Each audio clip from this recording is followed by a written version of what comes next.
depuis qu'on est allé à la réunion annuelle de La Bible parle au Saguenay. Au Saguenay, la réunion annuelle, le thème, c'était la mission. Et puis le Seigneur a mis un passage sur mon cœur, vraiment, puis il ne m'a pas lâché, donc il faut que je le prêche pour qu'il me lâche. Parce que sinon, je l'ai tout le temps, je le médite tout le temps, puis quand il faut que tu penses à d'autres choses, c'est compliqué. Moi, je ne peux pas penser à plusieurs choses en même temps. Donc, je pense à ce passage-là, puis on va le donner. Parce que je crois que on parle de mission, mais on parle de la mission de l'Église.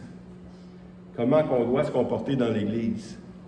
Parce qu'on fait beaucoup de choses dans l'Église, mais souvent on ne se souvient pas qu'on est en mission aussi. Là, hein? On est en train d'implanter une Église, on est en train de bâtir quelque chose, puis ce qu'on bâtit, en fin de compte, c'est Dieu qui le bâtit. Parce que c'est son œuvre, c'est pas notre œuvre. Et nous, on est appelés à rentrer dans l'œuvre que Dieu a préparée d'avance pour nous.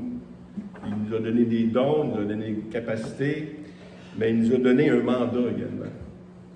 Et dans la lettre de Paul à Timothée, il nous dit, Paul il dit à Timothée, qui est une lettre pastorale, il nous dit comment on doit se comporter dans cette mission-là. Qu'est-ce qu'on peut faire, puis qu'est-ce qu'on ne doit pas faire. Et parce qu'il y a beaucoup de monde qui veulent enseigner aussi, puis ils veulent dire des choses. Mais pourquoi on dit des choses? Quand il commence sa lettre, Paul, je ne l'ai pas sur le PowerPoint, là, mais Paul il dit que je t'ai laissé à Éphèse et je t'ai recommandé de rester à Éphèse pour dire à ceux qui enseignent de ne pas enseigner des généalogies, des contes, des histoires, des choses comme ça, qui fait tout simplement faire en sorte qu'on ait des discussions entre nous autres. Puis qu'est-ce qu'il dit? Que c'est au lieu de faire l'œuvre qu'elle devrait faire, ça n'avance pas l'œuvre de Dieu dans la foi, quand on parle des choses comme ça.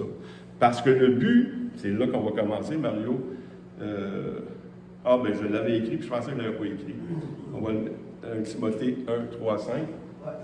Je te rappelle l'exhortation que je te fis à mon départ pour la Macédoine, lorsque je t'engageai à rester à Éphèse, afin de recommander à certaines personnes de ne pas enseigner d'autres doctrines. D'autres doctrines, ça veut dire pas à part que l'Évangile, la doctrine qu'on a reçue en Christ. Et de ne pas s'attacher à des fables et des généalogies sans fin. C'est les Juifs qui s'attachent à ça. Sans fin, qui produisent des discussions plutôt qu'elles n'avancent l'œuvre de Dieu dans la foi. Fait que c'est assez intéressant juste là de voir que ça peut produire deux choses, le discours, en avant. Et le but du discours, c'est d'avancer l'œuvre de Dieu dans la foi. C'est comme tous les ministères, on a parlé des ministères. L'œuvre du ministère, c'est le perfectionnement des saints en vue de l'œuvre du ministère. C'est ça l'œuvre du ministère. Fait que quand on prêche, quand on enseigne devant l'Église, c'est pas juste de dire des belles, de juste lancer nos connaissances bibliques. C'est pas ça prêcher. Prêcher, c'est d'emmener l'Église dans la foi et dans l'œuvre de Dieu. C'est ça l'Église, c'est ça le but de la prédication. Puis si c'est juste de se gargariser, comme dirait Pasteur Jeff, se gargariser de passages bibliques, c'est pas le but. Parce que quand on commence à parler juste de doctrine, ça provoque des discussions. Un est d'accord, l'autre n'est pas d'accord, et ainsi de suite. Mais quand on prêche la parole, elle doit produire une œuvre dans notre vie. Elle doit produire une œuvre dans l'Église. Cette œuvre-là, quand on prêche la parole de Dieu, c'est l'œuvre de Dieu qui doit s'accomplir. Mais comment qu'elle doit s'accomplir? C'est là que le deuxième passage, la suite de ce passage-là, c'est celui-là qu'on va prêcher aujourd'hui. Le but du commandement, c'est une charité venant d'un cœur pur, d'une bonne conscience et d'une foi sincère. 3 points qu'on va voir aujourd'hui, qu'on a vu d'ailleurs la semaine passée, l'autre semaine. Une charité venant d'un cœur pur. Comment qu'on a un cœur pur? C'est Dieu qui produit le cœur pur, c'est pas nous. David il dit, crée en moi un cœur pur. Renouvelle en moi un esprit bien disposé, comme on a vu dans les dernières semaines. Mais ici, il dit que le but du commandement, c'est une charité. Le but du commandement de l'Église, c'est de l'aimer. Si on n'est pas capable d'aimer, premièrement Dieu, on ne sera pas capable d'aimer notre prochain. Parce que l'œuvre à laquelle Dieu nous appelle, c'est une œuvre d'amour. C'est une œuvre qu'on doit aimer Dieu. Je suis en train de lire un livre qu'on a eu, on a eu un livre sur la mission. Je ne sais pas si tu as commencé à le lire. Tu manques de quoi? Sur la mission, puis il dit comment en tant que pasteur ou responsable de mission, on stimule l'Église à faire la mission. C'est en stimulant premièrement l'amour des frères pour Dieu. Parce que si tu n'es pas en feu pour Dieu, là, tu vas aller faire quoi dans la mission? Tu vas aller répéter des choses que tu as apprises. Être en feu pour Dieu, c'est de connaître Dieu. Si tu ne connais pas Dieu personnellement, si tu n'as pas cette relation avec Dieu, cette relation d'amour, qu'est-ce que tu vas donner aux autres? Tu vas donner des informations? Non, tu dois donner ce que tu as reçu. Si tu as vraiment goûté comment Dieu est bon, tu vas pouvoir le partager. Mais pour stimuler la mission, on doit vraiment, premièrement, stimuler l'amour de Dieu. Donc, le but du commandement, c'est une charité. Mais cette charité-là doit venir d'un cœur pur. Donc, on n'y va pas là avec nos forces. On va là avec la transformation que Dieu a faite dans nos cœurs. Avec un cœur pur. Dieu vient faire la circoncision de nos cœurs. Dieu vient nous donner un cœur pur. Et là, on peut donner maintenant avec charité d'un cœur pur. On peut l'interpréter tout simplement comme ça. On peut donner la charité qui vient de Dieu. Parce que notre cœur pur vient de Dieu. Donc, de notre nouvelle naissance et une charité venant d'un cœur pur. C'est un cœur pur, c'est aussi un cœur vrai. Hein? Quand on aime, là, est-ce qu'on aime pour vrai? Quand on se salue souvent, hein, on se salue les uns, ça va bien, puis normalement on dit oui, ça va bien. Même quand ça va pas bien, on dit oui, ça va bien. C'est pas qu'on veut mentir, c'est qu'on est habitué de dire ça. Mais quand tu poses vraiment la question, est-ce que ça va bien? Puis j'ai posé la question quand on est allé faire de l'évangélisation, puis on faisait l'évangélisation pour prévention suicide à domicile. Puis j'ai développé cette approche-là de demander aux gens, on s'en vient voir comment vous allez, est-ce que ça va bien? Ça? Puis les gens là, sont obligés de répondre d'une manière réfléchie. Ils disent pas, ça va bien. Non, s'ils disent ça va bien, ils disent vraiment bien. Bien là, ils commencent à réfléchir, puis là, ils commencent à sortir les problèmes, puis finalement, tu apprends qu'elle est en thérapie parce qu'elle veut se suicider. Tu sais. Mais il faut aller là avec une charité venant d'un cœur pur. Quand on va évangéliser, c'est pas pour faire l'œuvre, nous, de Dieu. Le but, c'est les gens. Quand on prêche devant l'Église, comme on a vu tantôt, le but, c'est les gens. C'est pas le message. C'est pas d'exposer une théorie, exposer une doctrine, exposer nos connaissances bibliques. C'est d'amener les gens dans un amour vraiment pur, un amour de Dieu. Puis quand on approche les gens de même, on doit aimer Dieu. Mais est-ce qu'on aime Dieu vraiment comme on doit l'aimer?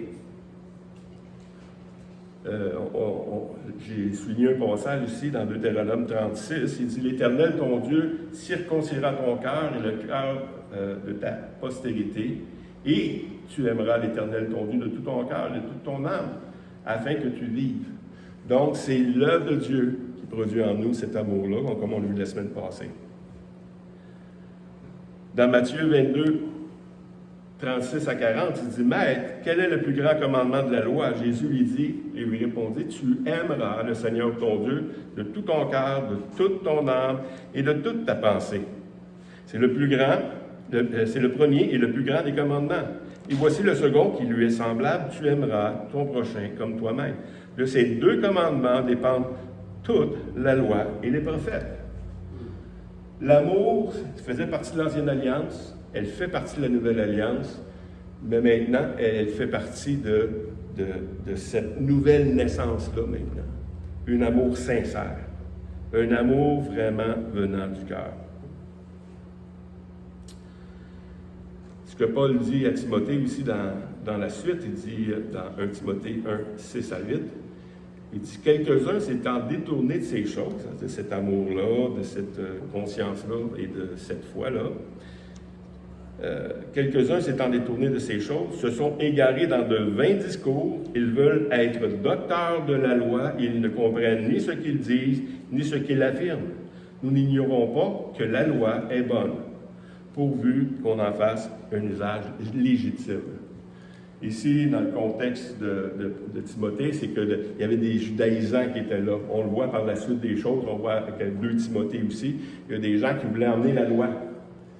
Ils voulaient emmener comme, si vous êtes en règle, là, on va pouvoir prendre le repas du Seigneur. Si vous êtes, bien dans la loi, là, vous êtes saints, Mais c'est pas ça l'Évangile.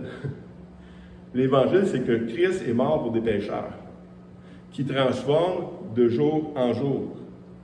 Et puis, la loi, qu'est-ce qu'il dit ici? La loi est bonne. Mais quand on en fait un bon usage, la loi est là pourquoi, comme on dit la semaine passée, c'est de donner un diagnostic sur nos vies, pour démontrer que tous les hommes sont pécheurs et privés de la gloire de Dieu. Hein? Ça sert la loi. La loi ne peut pas nous rendre bons. Il y a juste la grâce en Jésus-Christ qui peut nous changer. Mais si on en fait un bon usage, elle est bonne. Mais si on en fait un mauvais usage, qu'on se sert de la loi pour gagner notre salut, ce n'est pas le bon usage qu'on a de la loi.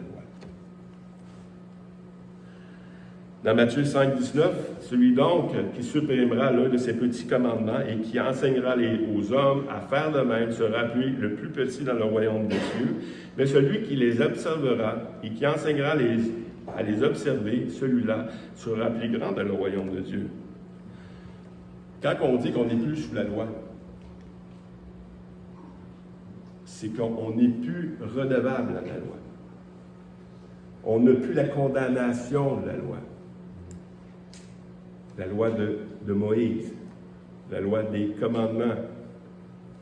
Mais on est sous la loi de Christ. Je ne lirai pas, mais dans la suite du passage de 1 Timothée 6, à partir du verset 9, il définit que la loi est là, pas pour les justes, mais pour les méchants. La loi est là pour nous condamner. Mais toutes ces choses-là qui nous condamnent, c'est toutes des choses contraires à la loi de Christ aussi. Fait que ça vient se compléter, mais c'est qu'on n'est plus sous ce pédagogue-là maintenant, en tant que chrétien. Deuxième chose, une charité qui vient d'une bonne conscience. Ça, c'est assez intéressant. Parce que c'est des choses qu'on n'a pas vues encore. Dans Actes 24, 15 à 16, et il dit, « En ayant en Dieu cette espérance, comme ils l'ont eux-mêmes, qu'il y a une résurrection des justes et des injustes, c'est pourquoi je m'efforce d'avoir constamment une conscience sans reproche devant Dieu et devant les hommes. » Je m'efforce d'avoir une conscience juste devant les hommes et devant Dieu. Ça veut dire quoi, ça? C'est même si on n'est plus sous la loi, on a à obéir à Christ. On a un comportement. Et on a une conscience aussi. Puis les gens, de ce que Paul dit à Timothée, c'est que ces gens-là, ils prêchent quelque chose, mais ils vivent autre chose. Quand tu prêches l'Évangile, puis tu vis contraire à l'Évangile, tu peux avoir une mauvaise conscience. Parce que la conscience, c'est de vivre selon l'Évangile. C'est pas de vivre le contraire de l'Évangile. Puis bien souvent, les gens, c'est comme on s'habitue de vivre. Hein? Surtout si tu es dans un milieu comme moi, avec des hommes qui ne sont pas chrétiens, tu t'habitues à ce genre de vie-là. Fait que tu peux l'accepter plus ou moins en étant inconscient, conscient. Mais quand tu lis l'Évangile, tu dis, wow, on va trop loin quelque part. Là. Si je dis rien, c'est parce que j'accepte ces choses-là. Mais il faut avoir une bonne conscience devant Dieu. et on doit avoir un bon comportement. On doit être des modèles. Je parlais hier, on est allé à la fête à Daniel, qui était un mois après sa fête finalement. Il a eu 51 ans, notre frère Daniel, on peut l'applaudir. Et puis, il y avait un ami qui était là, Guy. Un ami Guy qui était là, Guy Leblanc. Ça fait 20 ans que je ne l'avais pas vu. Et puis, on parlait de justement, parce qu'il veut commencer à prêcher, puis il veut s'impliquer davantage dans le ministère, puis tout ça. Puis, je partageais que sur mon cœur, présentement, j'ai vraiment ce fardeau-là d'être un modèle. Et ça fait longtemps que j'aurais dû avoir ce fardeau-là. Là. Mais, non, je pensais à ça, tu sais. La plupart de nous, on est des chrétiens de première génération, ou presque. Tu n'en as pas eu de père modèle, tu sais, ou presque, tu sais. Je sais que notre frère Hull ici, lui, il a des enfants, il y a plusieurs générations aussi, mais moi, je n'ai pas eu de modèle. Puis même les pasteurs que j'ai eus, puis les hommes de Dieu qui m'entouraient, c'était pas vraiment des modèles de foi, tu sais. Fait que tu grandis dans la vie chrétienne sans modèle. Puis la Bible nous enseigne à être des modèles. Pourquoi on ne s'engage pas en tant que chrétien à être des modèles pour les autres? Qu'on soit des femmes, des hommes de Dieu, vraiment de Dieu. Des modèles qui vont inspirer les autres à être comme nous. Longtemps, on vit nos vies chrétiennes et on dit « Ouais, j'aime pas ça, j'aimerais mieux qu'il soit plus que moi, tu sais. » Non, mais tu peux juste décider pour ta vie. C'est toi qu'il faut que tu sois le modèle. Tu dois prendre une décision dans ta vie. La décision, tu l'as prise en Jésus-Christ, c'est vrai, tu es devenu un chrétien. Mais être un modèle, c'est plus que ça. Dans 1 Timothée 4,12, parce qu'on est dans 1 Timothée, il dit que personne ne méprise ta jeunesse, mais sois un modèle. Un modèle comment? Pour les fidèles. En parole, en conduite, en charité, en foi, en pureté. Je ne veux pas rentrer l'Église dans un programme d'être des meilleurs, des gens meilleurs. Là. Mais je veux qu'on rentre dans le programme que Christ a pour nous, d'être semblable à Christ. Par lui et pour lui. Parce que c'est ça le modèle qu'on doit avoir. On a premièrement, nous, le modèle suprême qui est Jésus-Christ. Mais Paul, il dit aussi, soyez mes imitateurs. Pourtant, Paul, il a déjà été un homme violent, mais il a appris à vivre, selon l'Évangile, à être lui-même un modèle. Et il demande maintenant à Timothée, sois un modèle. En parole, quand tu parles, est-ce que tu représentes Christ vraiment? Quand la manière que tu te conduis, pas juste dans l'Église. L'Église, le dimanche matin, c'est bien facile. Tout le monde te regarde, c'est facile. Mais dans la semaine, hein, quand il n'y a plus personne, tu sais, quand tu es dans ton privé, dans ta famille, on apprend des drames que des pasteurs même font chez eux. Ils ont été pasteurs toute leur vie. C'est quoi le problème? C'est un pasteur du dimanche, tu sais. Il y a des chrétiens du dimanche, mais il y a des pasteurs du dimanche, malheureusement. Il faut être un modèle constamment. En charité. Être un modèle en charité, c'est vraiment d'aimer les autres, comme on a vu d'un cœur pur. Une charité venant d'un cœur pur. Si nous, on n'est pas prêts à s'aimer les uns les autres, en tant qu'Église, je parle, premièrement. Si on n'est pas prêt à s'aimer les uns les autres avec nos différences, on a un problème. Ouais, moi, je vais aller faire l'évangélisation, je vais aller inviter des gens à l'Église, je vais aller les aimer, je vais aller les aider, je vais tout faire pour faire de quoi pour eux autres, je vais déménager, je vais peinturer des appartements pour qu'ils viennent à Christ, mais qu'ils sont devenus chrétiens, bien là, on passe à d'autres choses. Ils rentrent dans l'Église, on les aime plus. Parce qu'on a un but, c'est des amener à Christ. Soyons notre but d'être des modèles. Des modèles comme. Aimons l'autre inconditionnellement comme Christ nous a aimés. Même si ça nous déplaît. Même si il y a des choses qui nous tapent ses nerfs. On doit apprendre à régler des problèmes aussi. Tu sais. Stéphane il dit souvent, les relations personnelles, c'est compliqué. C'est compliqué. Mais c'est parce qu'on n'a pas appris, justement, parce que le manque de modèle, à régler nos problèmes avec sagesse, avec amour. Parce qu'il y a des manières de régler ces choses-là. En pureté. On a été sanctifiés par le Christ. On doit vivre dans cette sanctification maintenant. Dans Jean 8, 7 à 11, comme il continue à l'interroger, parce qu'on parle de conscience ici, même les religieux, ceux là, qui étaient là, il avait emmené une femme prise en état d'adultère, puis il dit, la loi dit de condamner cette femme-là. Et toi, que dis-tu? Puis Jésus répond aussi, comme il continuait à l'interroger, il se releva et leur dit, que celui qui est sans péché jette la première pierre contre elle. Et s'étant de nouveau baisser, il écrivit sur la terre. Quand ils entendirent cela, accusés par leur conscience, ils se retirèrent, un à un, depuis le plus âgé jusqu'au dernier. Et Jésus resta seul avec la femme qui était là au milieu. Alors, s'étant relevé, et ne voilà plus que la femme, Jésus lui dit, « Femme, où sont ceux qui t'accusaient?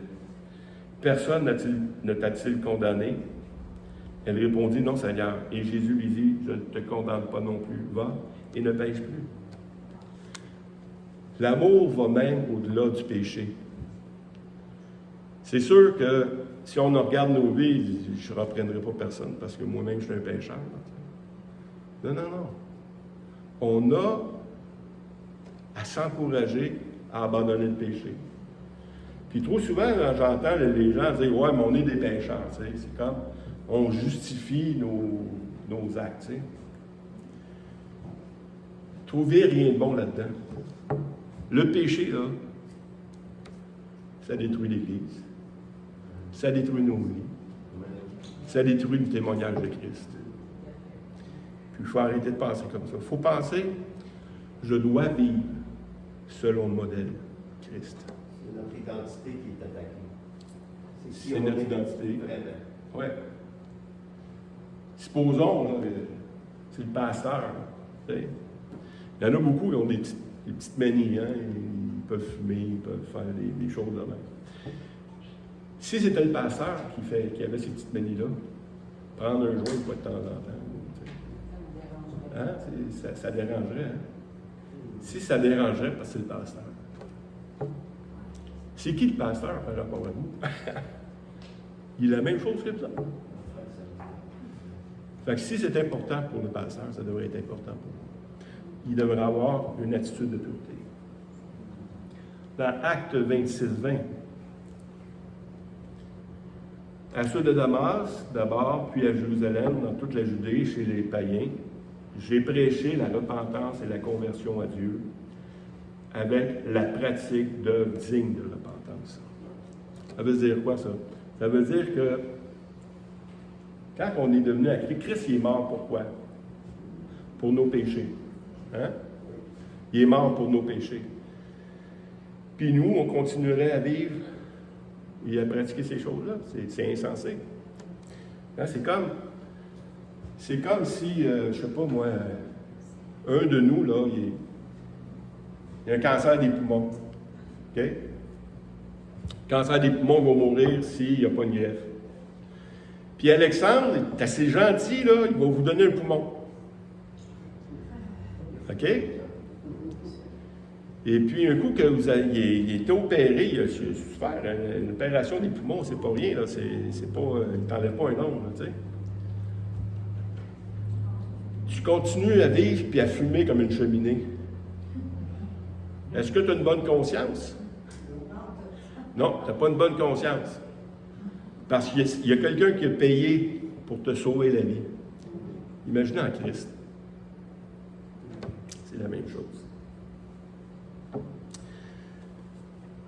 Une bonne conscience aussi concernant la mission, parce que la mission, vous savez comment on est béni au Québec? Comment on est doué aussi. On a plein de richesses, plein de savoir. Et dans Jacques 4, 17, il dit « Celui donc qui sait faire ce qui est bien et qui ne le fait pas commet un péché. » Donc,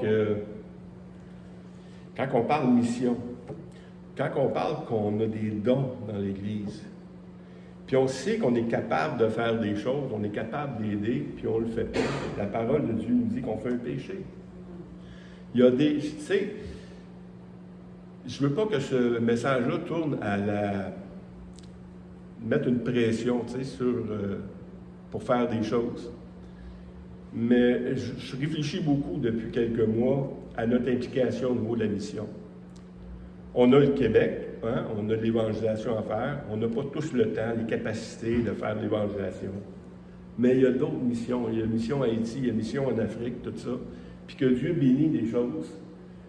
On doit, nous, en tant qu'Église, en tant que chrétiens, prendre soin des plus pauvres.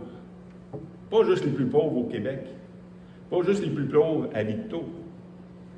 Il y a beaucoup plus pauvres que ceux qui vivent au Québec. Un pauvre au Québec est riche ailleurs. OK?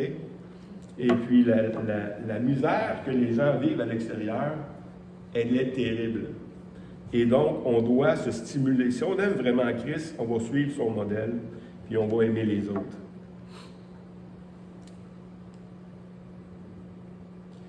Jacques, il dit un peu la même chose dans Jacques 2, 15 à 17. Si un frère ou une sœur sont nus et manquent de la nourriture de chaque jour, et que l'un d'entre vous leur dise « Allez en paix, chauffez-vous et vous rassasiez », et que ne leur donniez pas ce qui est nécessaire au corps, à quoi cela sert-il? Il en est ainsi de la foi. Si elle n'est pas les œuvres, elle est morte en elle-même. Hein? On est une église de foi. Quel verset, ça? Ça, c'est le Jacques 2, 15 à 17. Oui.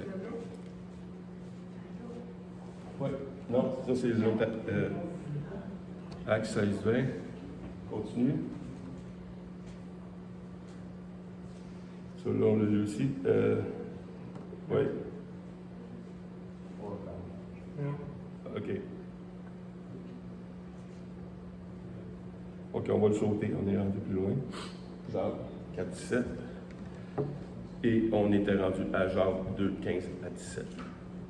Donc, la mission, c'est ça. C'est que on dit souvent qu'on a la foi, mais la foi, elle vient avec une manifestation.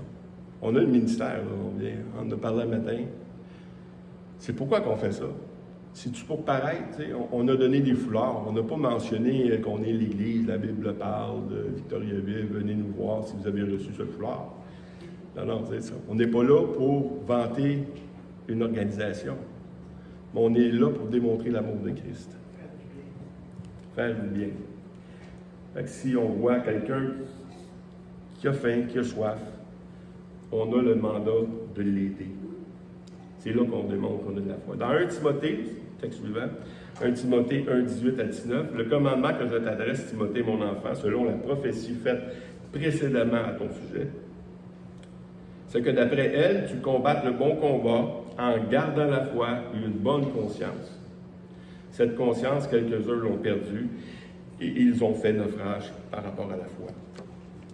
C'est ça, c'est qu'on a beau être bien gentil, avoir un bon temps de culte, avoir de la bonne louange, mais si on n'est pas en train de faire, si on n'est pas en train d'aimer, si on n'est pas en train d'investir dans le royaume de Dieu, on ne peut pas avoir une bonne conscience. Moi, je ne peux pas avoir une bonne conscience. Vous savez, quand on faisait l'évangélisation à Plessisville, on a laissé un évangile au moins à 800 personnes. On a laissé des pamphlets, des revues Espoir et ainsi de suite. Et puis, dans ces revues-là, il y a l'évangile de Jean. Et je ne sais pas quand on va finir Plessisville, mais quand on va l'avoir fini, chaque foyer, chaque porte aura reçu un évangile. Ils vont avoir été en moyen de voir la parole de Dieu dans leur main. Oui, mais il n'avait pas parlé à tout le monde. Non, on ne parle pas à tout le monde. On ne peut pas parler à tout le monde parce que du monde travaille et tout ça. Mais notre conscience à nous, là, un coup tu as fini le travail, là, elle est faite. Dans le sens qu'ils ont reçu la parole de Dieu. Parce que c'est leur responsabilité maintenant qu'ils ont reçu la parole de Dieu de l'ouvrir, de chercher Dieu. Et c'est le travail du Saint-Esprit de convaincre. On a dit au début que l'œuvre à laquelle Dieu nous appelle, c'est de faire l'œuvre que Dieu a préparée d'avance. On a vu des choses, hein, Hélène, on a rencontré une personne, Jean-François, il faut que je rappelle d'ailleurs, je pense que c'est ça, Jean-François, qui a tout simplement reçu une revue, lui. Puis il a appelé, puis il est intéressé, je l'ai rencontré, on a parlé de l'Évangile pendant 2 heures de temps. Ça produit un fruit, ça produit quelque chose. Mais vous voyez que c'est l'œuvre de Dieu. C'est Dieu qui fait les choses. Nous, on a à faire notre part, Dieu fait la sienne. Je t'adresse au combat de faire le bon combat en gardant la foi et une bonne conscience. La foi maintenant, une foi sincère. Aimer d'une foi sincère. Ça aussi, c'est assez, troisième point, que la charité vienne d'une foi sincère. C'est quoi ça? D'aimer quelqu'un avec une foi sincère. C'est d'espérer. C'est d'avoir la foi que ce qui va se produire, là, c'est vraiment un acte de foi qu'on fait. Tu sais, quand on va évangéliser, là, on ne s'en va pas juste se décharger de notre responsabilité de prêcher l'Évangile. On y va avec cette foi-là, une foi sincère que ça va produire de quoi? Moi, j'ai tombé en amour avec cette ministère-là de Claude Tremblay parce que ça touche le suicide, ça touche les gens en détresse. Et puis d'aller voir, puis de vraiment rentrer en relation avec ces gens-là, savoir comment ils vont, c'est vraiment pur comme approche. Et puis non seulement que tu sais que concernant le suicide, il y en a bien des solutions à ça. Les médecins essaient d'en trouver des solutions à part des pilules, là, c'est pas une solution, une pilule. Là. La solution, c'est Jésus-Christ. Et puis une foi sincère, c'est quand tu vas le faire, là, tu es convaincu que ça va produire quelque chose. Tu le fais avec foi. Puis qu'est-ce qui fait que ça prouve que tu le fais avec foi? Quand tu prends un engagement, là, qu'est-ce qui prouve que ton engagement est sincère? C'est quand l'épreuve vient. Tant que l'épreuve n'est pas là, tu ne sais pas si c'est sincère. Tu sais, si vous avez, je ne sais pas ici, en levant la main, est-ce qu'il y en a qui ont écouté le cours d'éthique de Jeff Lorrain? Il y a Gaétane qui lève la main un peu, mais elle l'a écouté. Le cours d'éthique de Jeff Lorrain. Dans le cours d'éthique de Jeff Lorrain, il y a l'action véritable. Hein? Le passage de l'action véritable de Trish Bonhoeffer, qui dit est-ce qu'on peut vraiment savoir si ce qu'on est en train de faire, c'est une action véritable? Non. On ne peut pas le savoir. À cause de notre nature charnelle, on le fait des fois par intérêt, on le fait. Puis il démontre que sûrement l'action véritable, c'est celle qu'on ne se souvient pas. Vous savez, quand Jésus dit, là, vous êtes venu me voir quand j'étais en prison, quand j'étais malade, vous avez pris soin de moi. Il dit, quand est-ce qu'on a fait ça? Toutes les fois que vous avez fait ça à un de mes petits, c'est à moi que vous l'avez fait. Et le contraire également. Quand vous ne l'avez pas fait, c'est à moi que vous ne l'avez pas fait. Mais l'action véritable, je pense que c'est ça. C'est fait avec une motivation autre que les nôtres, mais celle de Christ. C'est ça, c'est l'action véritable. Une définition de la foi sincère, c'est l'amour découle d'une foi sincère, c'est de diluer donc de toute feinte, sans hypocrisie. Souvent, on aime les gens par intérêt, vous savez. Ça arrive. On va l'aimer parce que j'ai de quoi en tirer. Ou je vais l'aimer parce que j'ai de quoi y donner. Mais il y a un intérêt quelque part. Mais la foi sincère, c'est diminué de ces choses-là, d'une fête ou d'une... Et sans hypocrisie. Dans 2 Timothée 1,5, il dit « Gardant le souvenir de la foi sincère qui est en toi. » Parce qu'il dit ici que le but du commandement, c'est une foi sincère, mais il dit qu'à Timothée, il rappelle, tu vois, tu as une foi sincère toi aussi. Gardant le souvenir de la foi sincère qui était en toi, qui habitait d'abord dans ton aïeul Loïs et dans ta mère Eunice, et qui j'en suis persuadé, habite aussi en toi. C'est que l'œuvre est là. La foi sincère, ça existe. On le voit dans nos vies, dans tous les jours. On le voit quand l'épreuve est là, puis on persiste. Quand on est en train de faire une œuvre, puis il y a quelque chose qui vient nous entraver, si tu persistes, c'est parce que tu avais une foi sincère. Mais si aussitôt qu'il y en a un qui m'a parlé du croche un matin, je viens plus à l'église. Écoute, tu n'es pas dans la foi sincère, tu es dans... Hein? C'est quoi, tu t'imagines que les chrétiens, c'est tout du bon monde? Hein? C'est des jambons? Non. Les chrétiens, c'est du monde comme tout le monde, qui sont transformés de jour en jour par le Seigneur. Puis nos relations, on va se frotter un peu avec quelques-uns. Oui, il y en a des plus faciles, comme Mario, par exemple, c'est facile. Il n'y a personne de facile. On a tous nos caractères, puis on a toute une attente par rapport à l'autre.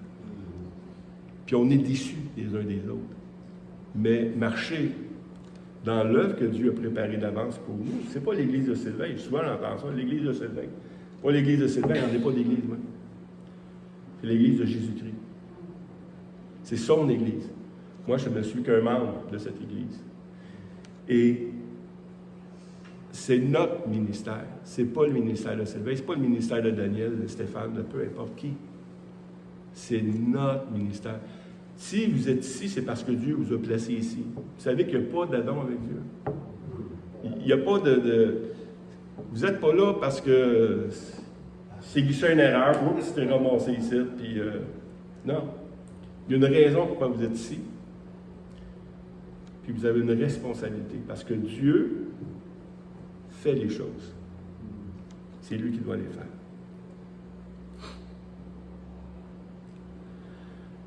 Une foi sincère, c'est une foi qui est exempte de toute... 2 Timothée 1,5, gardant la foi sincère qui est en toi. Okay.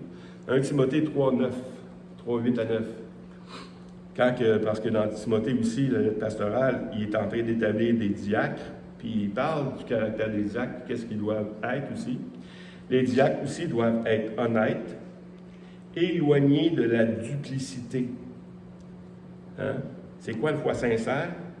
C'est une foi qui n'est pas hypocrite. Des excès de vin et des gains sordides. Conservant le mystère de la foi dans une conscience pure.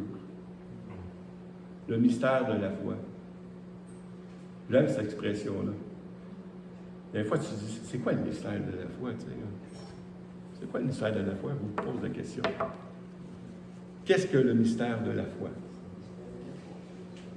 Il y a plusieurs réponses, parce qu'il y a plusieurs réponses dans la Bible. Merci. Le mystère de la foi, c'est Christ. Il faut garder le mystère de la foi dans une bonne conscience. Je veux vous ramener à Timothée qu'il y a des personnes qui prêchent autre chose que l'Évangile. Autre chose que le mystère de la foi. Autre chose que Christ. Dans 1 Corinthiens 2,2, « Car je n'ai pas la pensée de savoir parmi vous autre chose que Jésus-Christ et Jésus-Christ crucifié. » Si Christ n'habite pas en nous, si on est en train de s'entretenir par des belles histoires, puis là, ça devient un show ferré, puis là, on a eu un bon temps, c'est pas ça le but. Le but, c'est d'être transformé. Le but, c'est le fun de rire. J'aime ça faire rire aussi. Mais le but, c'est premièrement être transformé par Christ. Colossiens 2, 1 à 2, l'avant-dernier verset. Je veux en effet que vous sachiez combien est grand le combat que je soutiens pour vous, et pour ceux qui sont à Laodicée, et pour tous ceux qui n'ont pas vu mon visage en la chair, afin qu'ils aient le cœur rempli de consolation, qu'ils soient unis dans la charité et enrichis d'une pleine intelligence pour connaître le mystère de Dieu, savoir Jésus-Christ, savoir Christ. Le mystère de Dieu, c'est Christ. Et chaque fois, c'est étonnant de la manière que depuis que j'ai cette étude-là, je remarque que l'amour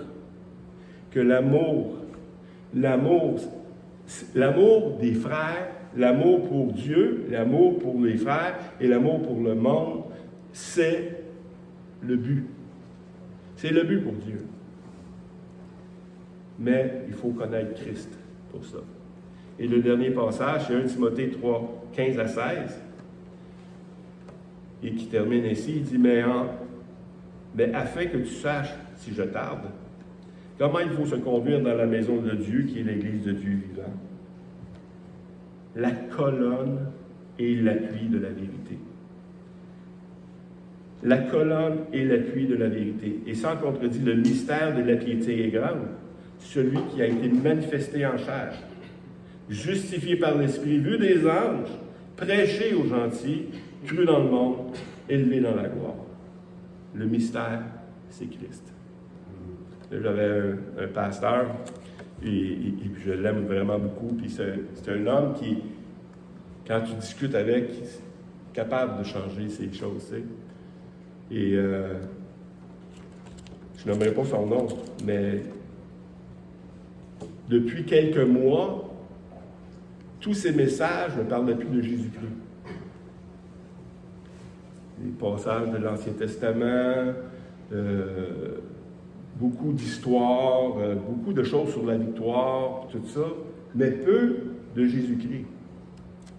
Et puis, j'étais jeune étudiant aussi, je n'ai jamais été bien jeune, mais j'étais étudiant, comment on appelait ça dans le temps, c'est aspirant au ministère.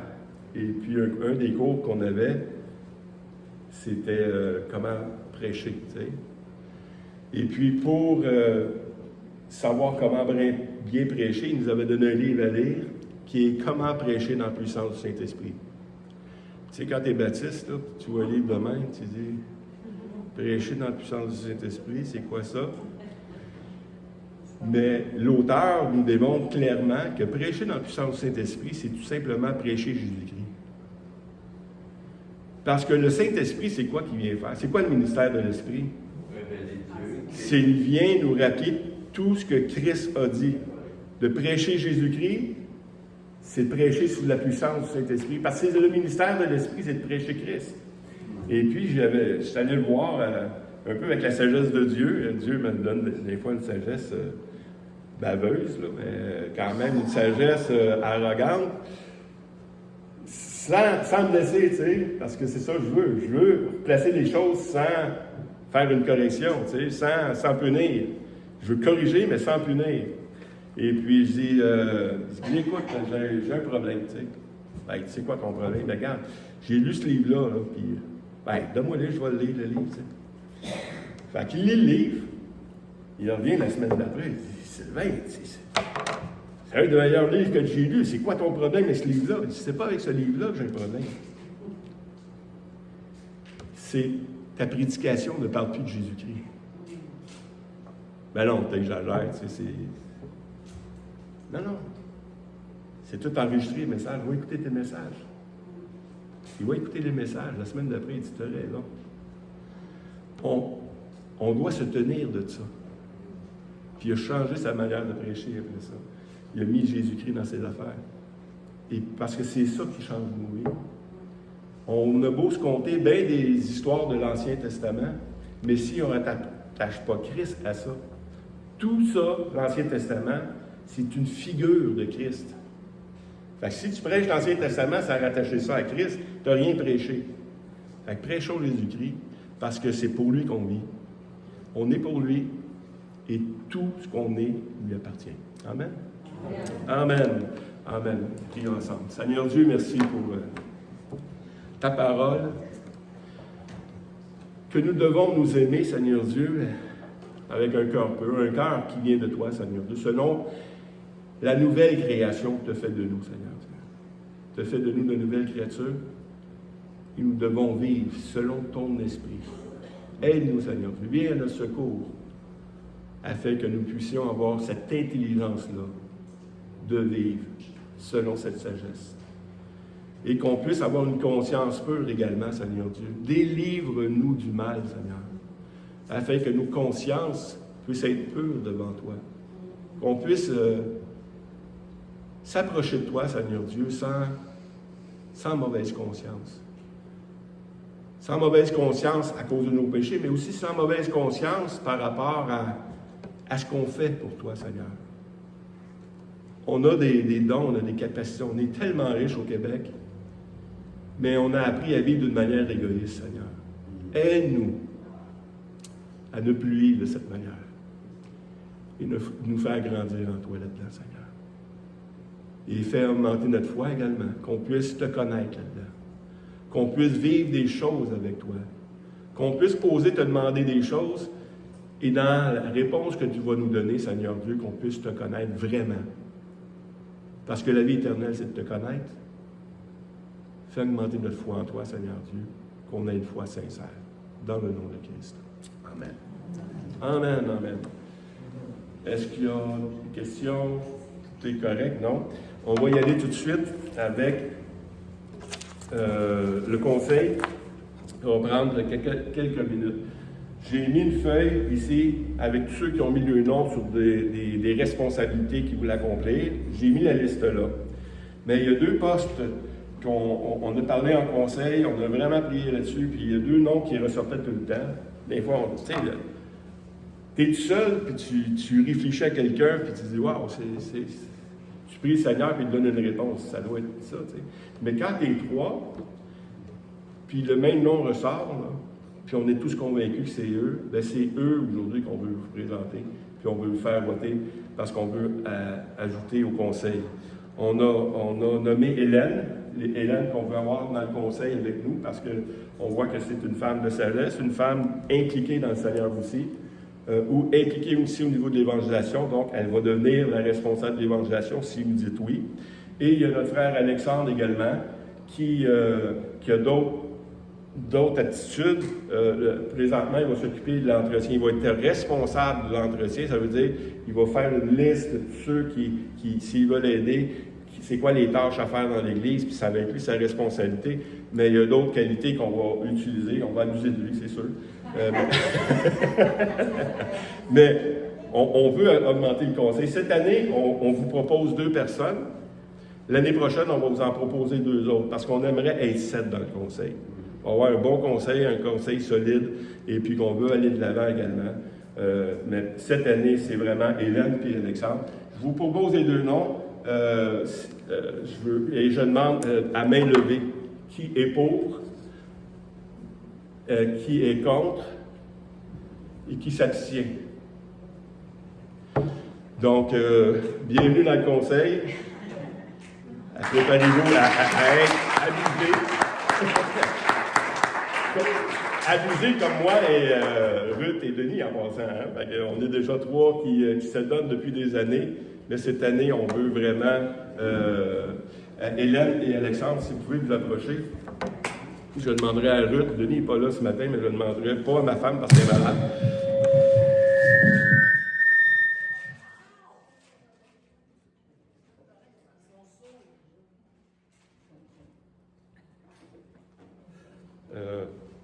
J'aimerais qu'on prie pour ces gens-là parce que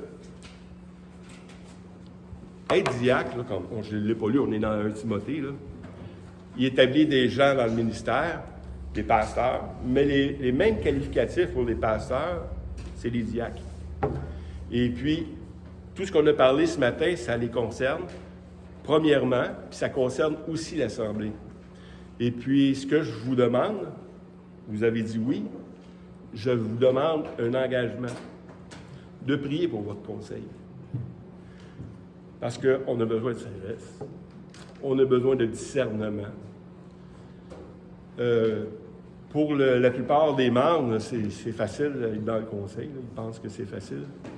Mais quand l'objection en vient, quand c'est le temps de discipliner, quand c'est le temps de placer les choses, quand c'est le temps d'aider les plus faibles, c'est souvent le conseil qui est là. Fait que priez pour nous, puis on va prier maintenant le Seigneur. Stéphane, tu peux mettre ta main sur l'épaule. Seigneur Dieu, on veut se présenter devant toi. On veut te présenter aussi tout le conseil, mais spécialement Hélène et Alexandre aujourd'hui, pour l'engagement qu'ils ont accepté. Un engagement qui est à l'essai pour 1 an, mais un engagement pareil, Seigneur Dieu, à te servir, toi. Pas l'homme, toi, Seigneur. Et on veut se servir aussi de chacun de nous, se rendre disponible pour les autres, pour aider les autres à atteindre leur but, aider les autres à vraiment entrer dans leur ministère également. Je te demande de mettre ta main sur eux, de les bénir, et, Seigneur Dieu, de les remplir de ton esprit, afin que, par la puissance du Saint-Esprit, ils puissent accomplir le ministère à lequel tu les as appelés, Seigneur. On t'a prié, tu nous les as montrés, et maintenant on les présente devant toi et devant toute l'Assemblée. Bénis-les dans le précieux nom de ton Fils Jésus-Christ. Amen. Amen.